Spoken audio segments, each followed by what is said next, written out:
saying that these things have been done. These things have been done. Training sessions are being organized. I am telling about that. So new thing, it is the government which can decide about the new things. I am not no one to decide about the new things. So sorry if you have heard you have heard because of any of my statement, knowingly or unknowingly. I have not tried to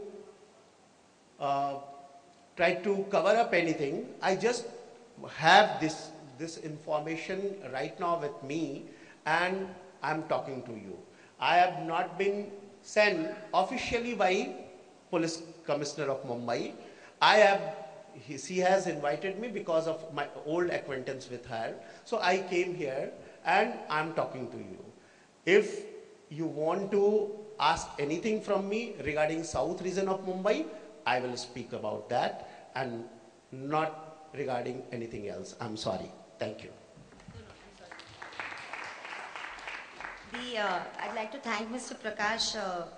Two things which were obliquely referred to by the additional commissioner, कि शायद आपने कुछ changes देखे भी होंगे और आपने महसूस भी किए होंगे, और हम लोग कई लोग ने उनको appreciate भी किए हैं public forum में, कि जब senior police officers का रवैया में very patently there have been different behavior from 92 to 93, not later than August 2011, we have publicly acknowledged it.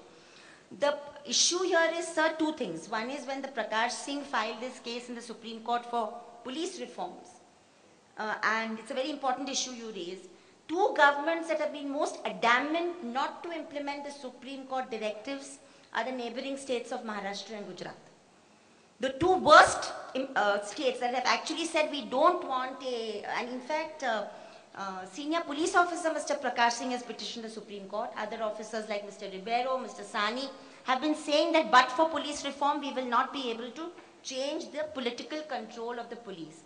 So that is one element which I don't suppose you can expect an answer from Mr. Krishna Prakash, because that is a political answer. But that police reform envisages complaints authority, an independent police force reporting to the assembly but not reporting to the government in power, etc.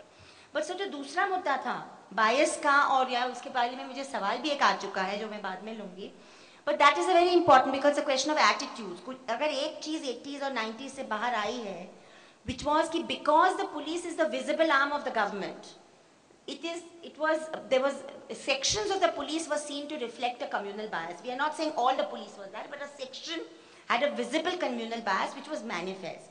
There were observations not just in Shri Krishna Commission report, but other reports in other states as well. तो आप कह रहे हैं कि ये trainings वगैरह हो रहे हैं, I'm just asking one question. Are these trainings by themselves enough? Because our experience is that trainings if there is biased behavior in non-registration on FIR, for instance, कि FIR अगर तो that is a criminal offense. So without prosecution of punitive action, is there going to be a correction of attitudes? I mean, that is the concern of this assembly. It's not about to you personally. It is to the police as a force that we find that simple trainings, many of us attend trainings. Some of us are called sometimes, some of us are not called. But how much difference happens with trainings? So that's the question maybe we can take in the question hour. We are kind of way beyond our schedule today because we started late.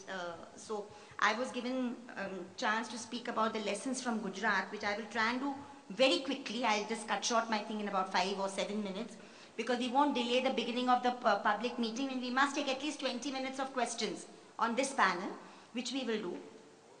I just quickly want to say that some of the quick lessons that one can span 20 years between Bombay 92, 93 and Gujarat. How did we manage collectively to get 126 life convictions, 176 people totally convicted, 7 police officers facing charges, etc., etc. I think there are some institutional answers and some collective answers from activist community who are involved in both the processes, like Harsh was saying earlier. So institutional answers quickly, I think we cannot undermine the report of the National Human Rights Commission of 2002. It was a suo motu report, but because it was the National Human Rights Commission report, it gave us the cover. It gave us the cover to approach by the Supreme Court, and the Supreme Court not to throw us out. Secondly, the Concerned Citizens Tribunal, Justice Suresh was one of the esteemed members. headed by Justice Krishna Iyer, Justice Sawant, Justice Suresh, but where there was also Aruna Roy and many academics, etc. They came out with a much more substantive report than the NHRC report. And the fact that there were former senior members of the judiciary that had said in their findings that the Chief Minister was the sole architect of a state-sponsored genocide. They had a strong chapter on gender violence. They had a strong chapter on police complicity. They had a strong chapter on central government complicity. All the issues that later many of us separately and together agitated in different petitions made it difficult for the judiciary to say that you're talking nonsense and get out. You had a cover of this report. There's not a single petition that CJP has filed in the Supreme Court which has not annexed the CCT. We have always annexed the CCT to lament a waste of paper, waste of resources, but we have always annexed the CCT and pointed out the paragraphs. Because the fact that two former Supreme Court judges and a High Court judge said this is not something that the higher judiciary can wish away. Then I feel that the collective activist community, and I think Harsh is one example, we are certainly others, have learned, from 20 years of engagement with mass crimes, and we felt, I think, at some level that this is about time that the system was tested. To ask itself, can it ever deliver justice? Is justice ever possible? Even today in Gujarat, we can't say we've achieved total justice, far from it. 2,000 cases that were reopened following that application moved by Harsh in 2006. 4 first, then 5, the order came. 158 were reopened and then they've been shut again. So it's not that, in one sense we've achieved substantive measures, in another sense we've achieved quantitatively far from everything. But I think one thing was definitely there, that one decided to test the courts and the system right from the trial court up to the Supreme Court and not give up. What were the 5 or 6 principles that the Supreme Court put in motion that helped? The writ of continuing mandamus. Supreme Court is very reluctant to normally continue monitoring of trials. But somehow we managed to get that in these cases. And because there was a writ of continuing mandamus, not just in the major 10 cases which were named by NHRC, which is Godhra, Gulbarg, Naroda Patia, Sardarpura, Ode, but also in the 2 that were transferred to Mumbai, that's Bilkis and Best Bakery, it enabled us, every time things went wrong, to rush to the Supreme Court to say things are going wrong downstairs. So this writ of continuing mandamus, according to me, is very critical. With all the limitations of our higher courts, it's difficult for them to wish away evidence from the complainants and the victims if you bring it and say something is going terribly wrong. Dr. Narang referred to transfer of judges in the middle of trial, constantly used as a tactic, so that the trial has to restart. What is the implication of that? He didn't mention. What happens when in the middle of a trial, a judge is transferred? It's not simply that he's transferred. It means the entire evidence has to be led again. So virtually you're setting the clock back, and that's the way the judiciary does this to ensure delay and denial of justice. So we made sure in all these 10 trials that were being monitored by the Supreme Court to try, every time there was a move, to put pressure. Even they tried to move Jyotsna Yagnik out. They tried to move the Naroda Patia judge out. We had to move the Supreme Court to prevent that transfer. There was one judge in the Gulbarg case who was humiliating with our witnesses. He used to talk to our women witnesses so badly that Rupaben Modi and others started crying in the court. We moved first the trial court, then the sessions court, then the high court. Finally went to the Supreme Court, and Supreme Court said that they would pass an administrative order to transfer. Because they knew if they passed a legitimate order to transfer, the entire evidence would have to be led again. So the writ of continuing mandamus has helped. What few people know is that 570 witnesses and victims were given CISF protection. Since the day I've been given protection by the Supreme Court, 570 victim witnesses are also being given protection in Gujarat. This is an unheard of. It's the first time ever. And I think because of that, though they are daily wage earners, they could actually live in the areas where the accused are out on bail and go and give their testimonies. Otherwise, it's impossible to do so. Thirdly, we've just been, Harsh was saying something about listening to the Nelly survivors, listening to Tilak Vihar, Meena was talking about Mumbai, Bombay, 92, 93. And the only thing when I keep listening to these stories is that you realize that you're just not normal anymore. Because you're listening to these stories of pain, denial, all the time. So this means you have to be obsessed with it and have to tap every institution that you can get. Why am I giving this example? Ashish Khaitan was referred to, one of the bravest journalists I know, Operation Kalank. Came out in 2007. In legal terms, Justice Suresh has said to me, after reading the Naroda Patia judgment, that Teesta Ashish Khaitan's testimony is alone to convict, to charge Modi, not convict, to charge Modi with criminal conspiracy. Because his entire, in legal terms, his evidence amounts to extrajudicial confessions. So the moment his Operation Kalank became public, we moved the High Court in the Zakia case. Because the Zakia case was then before the High Court waiting judgment. We moved this thing asking the High Court protect this evidence. Because by the time the trial starts, this evidence will be lost. Its pristine value will be gone. High Court said, no, we don't want to do anything. We moved the Supreme Court. Supreme Court said, wait till the trial starts. I just was desperate. I had this feeling that it was audio record, it was electronic testimony, video recording. I said, if we don't somehow get this investigated and protected, by the time the trial starts, this valuable evidence is going to be lost. I don't believe in providence. I was telling Father Frazier that I've started believing in providence with today's Supreme Court judgment in the Lokayukta case. So he said, you have to believe in the hand of providence, Teesta. You can't give up. But that time, I coincidentally met up with Justice Rajendra Babu of the National Human Rights Commission. And I said, what do? We went to the High Court, we went to the Supreme Court to protect the Tehelka tapes, but we've not managed to protect them. He said, send me a suo motu complaint. I sent him a complaint. And he invoked the special powers of the National Human Rights Commission, and in February 2008 passed a 40-page order asking CBI to investigate the tapes. So by March 2008, we had the entire Operation Kalank sealed because CBI was asked to order us, Gujarat government objected, NHRC overruled the objection, and finally the Tehelka's Operation Kalank, they tested the tapes, they found the voice samples, they went to Bajrangi, they went to Suresh Richard Thara, and they found that the voices were correct, and that whole evidence got protected. So finally when Naroda Patia trial came about, which came about only in 2008 with the SIT being appointed, and the special investigation team and the trial, that evidence could be used. So the CBI officer was called, the evidence was led, Ashish Khaitan's evidence runs into 110 pages in that case. But if that evidence had not got protected, we are sure it would have been tampered with. Because now you read the Naroda Patia judgment carefully, any student of law and politics, I believe, should please read that judgment. The manner in which the judge has constructed criminal conspiracy leads up to Maya Kodnani. And we are very sure that in the Zakia case, this judgment is going to help us to develop the argument that did the criminal conspiracy stop with Kodnani or did it go further? That's the question. Now, in this judgment, the judge says, upholds the integrity of the evidence of Ashish Khaitan, but Rahul Sharma CD Harsh, in comparison, which again was very important evidence because it was 5 lakh mobile phone call records produced by this police officer before the Nanavati Commission, which everybody accessed, we analyzed it, put our case before the thing, which showed that powerful accused and politicians were talking to each other. SIT compromised, and SIT did not investigate the Rahul Sharma CD properly.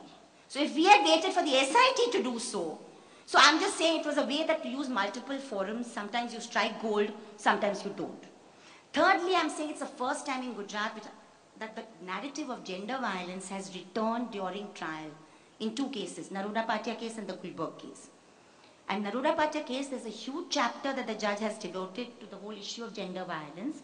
And she even speaks about the fact that there was only one lone survivor to whom she has given reparation and compensation. But she says that actually gang rape took place on many more. But the reason why she cannot assign a number is again because the SIT failed to name the perpetrators and to investigate. So I don't want to take much more time because there are many more things that can be said about Gujarat. But I think one of the reasons is that the higher Supreme Court did exercise its writ of continuum mandamus, witness protection was given, specially designated courts were set up. Please remember the importance of this. That if there's a specially designated court set up and that court knows, sir, that the Supreme Court is watching and is protecting you, then that judge will have the courage of conviction to do the constitutionally correct thing. I think this is a very important lesson in the case of mass crimes.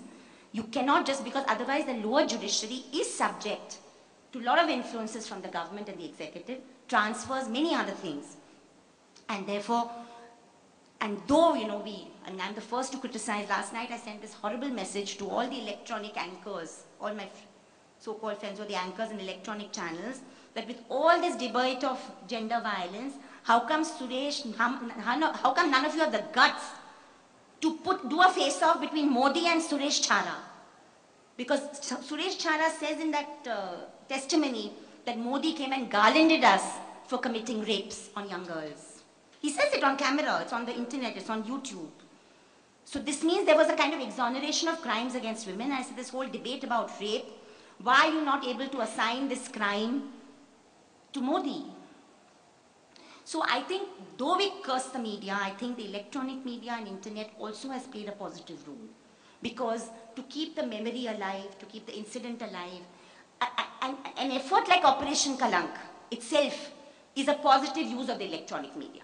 The courage of a journalist and the electronic media. So I think these are some of the lessons that have come out of Gujarat. More than anything else, I think it was a conviction of many of us groups together, 10, 15 groups, that unless you continue to persevere and keep testing the justice process, you might just get 20, 30, 40% success, but without perseverance, you're not going to achieve it. I'd like to say at the end, one student at a similar meeting asked me that, do you think actually the system wants to deliver justice? Then I'd like to preempt them by answering that no. The system wants to wear you down. The system wants to tire you out. The system would like allegations to stick on you, that you've tutored witnesses, etc. But somehow if you manage to negotiate that and bear it out, then perseverance is the only thing that pays. And that's why I think we should lead on to the next session after the questions we have, which is the need for a law that looks at least 6 or 7 issues that have come up today, which I'd like to flag. One is accountability of the public servant.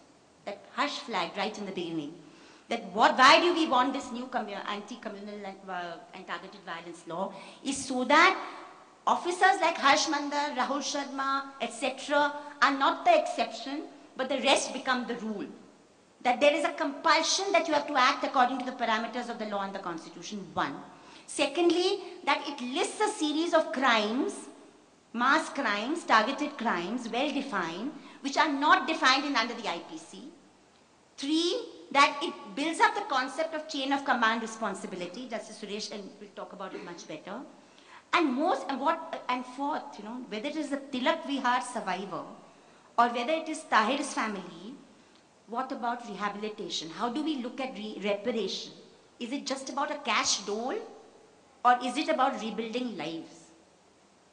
I think these are some of the issues that the new law tries to address in whatever form, and we hope that the next session will look at that, the public meeting. But before that, I'd just like to invite chits and questions for all our speakers. And I'd like to ask Justice Suresh whether he'd like to say a few words on the People's Verdict. Yeah, only because the People's Verdict was the first document that helped the Sri Krishna Commission get its affidavits. So you can sit if you like. Friends, I think we have had enough discussion, and I think we should, after attending this session, those of us who are here should at least resolve that there will be justice even in mass crimes. Our experience has been for the last 50 years or more than that, because I consider the genesis for the whole thing that has happened in this country, you must go back to 22nd December 1949, a month before the Constitution came into force, and that is where an idol was kept in Babri Masjid. And no justice has been done from 22nd December 1949 till today as far as Babri Masjid issue is kept. And it is kept alive. It is kept alive by the parliament, it is kept alive by the executive, and unfortunately, it is kept alive by the judiciary also. There has been no justice as far as that issue is concerned. And what has happened in Gujarat in 2002, or what happened here in 92-93 here, all can be traced back to 22nd December 1949. This is what I want to tell you. As far as people's verdict is concerned, in fact, I can tell you, I have, to my credit, of course, I'm not saying, but I say, I go around the country, there are human rights violations. I went to Kandhamal with John Dayal and Tista. I went to Gujarat. We went to Tamil Nadu, where there was serious riots against Dalits. All I have noticed in all these things, one thing we notice is that there is a state connives with the aggressors. I went to the first of the inquiry which I conducted was in Bangalore, when Bangarappa gave a call that on the Kaveri river issue, when the tribunal made an order that a certain quantity of water shall be given to Tamil Nadu, and Bangarappa was the chief minister at that time. He said there will be a Bandh in Karnataka. And the result was, next 3 days, just as happened in Bombay, all large number of Tamilians were attacked by the Kannadigas. And who sided with the police?